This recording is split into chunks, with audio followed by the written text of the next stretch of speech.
Hello everyone. I'd just like to welcome everybody here tonight on behalf of Paul to the launch of Paul's new novel, Blood Red Torrents, Dollar Green.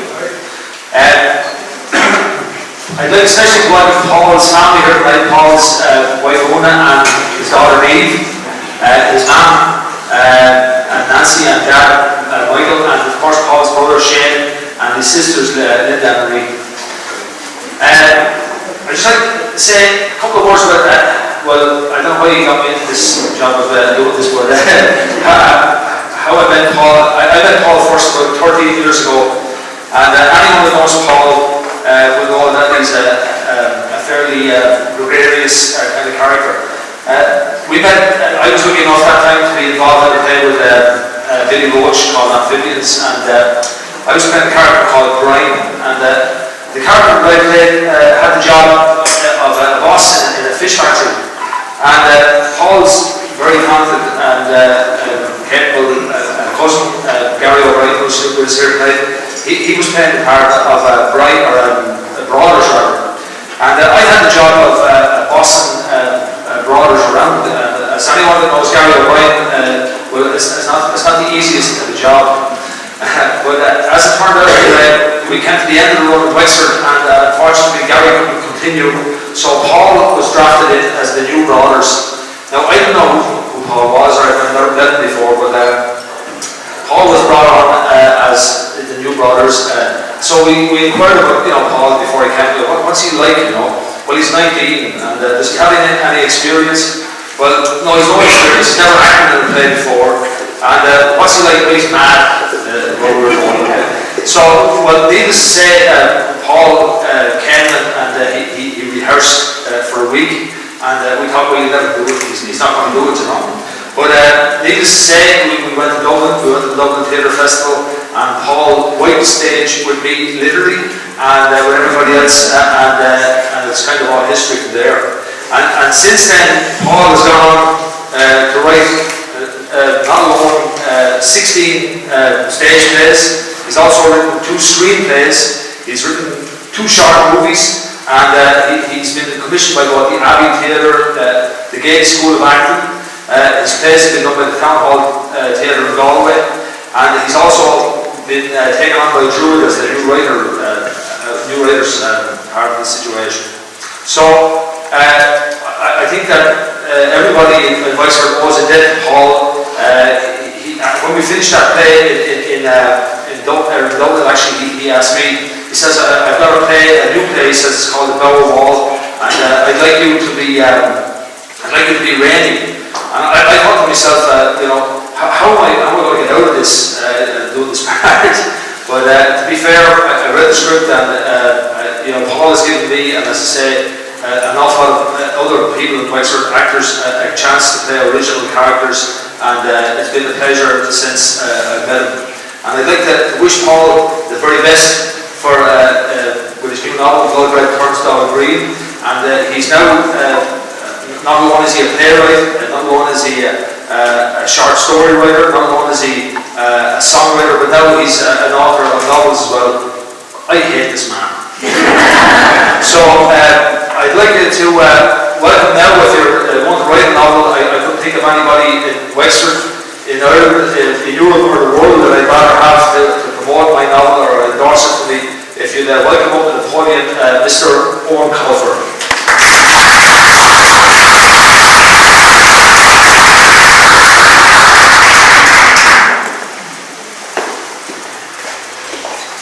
I'd like to thank Stephen for taking my speech. I was going to bring you up to date on all the stuff Paul did, so now I don't know what really I'm going to say.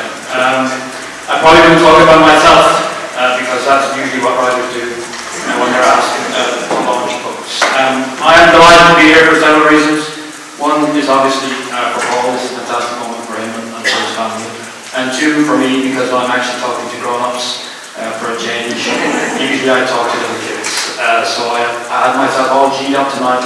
I was going to be filthy, I was going to swear and curse and talk about whatever situation I could. But now I see there are children here, so I can't do that either. It's just as well, I'm finishing up my run on kids' books now, and I'm moving on to adult books because I'm at the age where I'm losing touch with what kids are like. I'm forgetting what it was to be a children. I have 2 children myself. One is a teenager, and so he has forgotten how to speak English, basically, and he communicates in disgusted grunts. There are 2 modes of communication: grunting and silence. And apparently everything every adult does is stupid, including entering a room and breathing. So I had a little boy as well who came home from school late last year, and said, "Daddy, this month we are allowed to say the S word and the C word in class." I said, "Oh my God, get up to your room. What the hell is going on in that school?" I sent him up crying, and later I found out that it was December, and the S word and the C word were Santa and Christmas. Anyway, enough about me. I want to talk about Paul. Wexford has a tradition of writing, indeed Ireland, and this tradition has been laid down for centuries. And Paul has more or less ignored this tradition. And the tradition was, firstly, in Wexford you must declare your intention to write. This means you talk about writing for several years in places like Thomas More and the Sky and the Ground. The second place is to find an idea, and this can take up to 10 years. And again, the Sky and the Ground and Thomas More are very good. On smoking areas outside the pub. Finally, there is consulting the oracle, as it's known. You find someone who has written a book, you corner them in the Sky and the Ground, and then you tell them the complete plot of your book for several hours. And you do this every night for 4 years, and then eventually you die without ever having written a book. But Paul didn't do any of these things. Paul went ahead and wrote a play without so much as consulting Peter Roach or me. And not only that, but he put it on himself, he acted in it, and he directed it. He built this fantastic W-shaped set that some of you may remember, and I was frankly outraged when I heard about this. And I said, I will go down to this play, and I will steer, and I will be very patronising. I said, that was a really good effort, Paul, when I met him. But of course, when I got there and sat down, I knew, like everybody in the audience, that I was at the beginning of something special. And I couldn't wait to see when this 19-year-old kid came out on the stage to act his piece. And I looked at the stage at all the actors.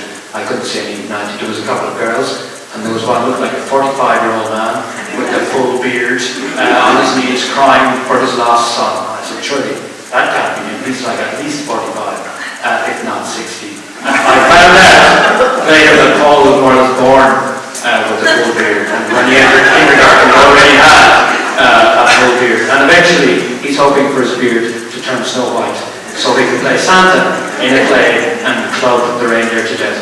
So after the play I quickly allied myself with this man because I knew that he was going places, and I think we've been kind of friends ever since. And Paul went on then, as we were already told, to write several plays for the National, for the Druid, for Red Kettle on the Abbey. Farewell is my particular favourite, perhaps because one of my brothers was clubbed to death. I think when I saw that moment, I knew Paul had a place in my heart forever.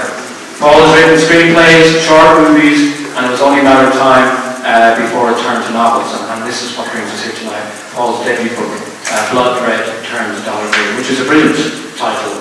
It's not the original title, but that is very common in books. The original title of my art and style books was Archimedes style. The original title of the Harry Potter books was Lord of the Rings. So, anyway, does that sound a bit bitter? I should move on. Firstly, I've read this book several times, and it should not work. There's no way that a person from rural Ireland should be able to capture the patois of 1970s urban America, but Paul does just that without one false move. I've read an awful lot of crime books in my day, and Blood Red stands shoulder to shoulder with any of them. Paul has always said to me that he's interested in presenting work that perhaps hasn't been done before, and he has certainly done that here, presenting an organised crime novel set in the world of professional wrestling. If you want a frame of reference, I would say Bloodlet deals with the themes of The Godfather, with the realism of George Pelecanos, and the black humour that is all Paul Bryan's own. Reading this book and standing here this evening, I get the feeling that I'm at the beginning of yet another phase in Paul Bryan's career. The successful novelist. I'm a bit upset by this, as previously I was supposed to be the successful novelist. But I decided to be gracious about it, because as well as being a great writer, always a little bit scary. So,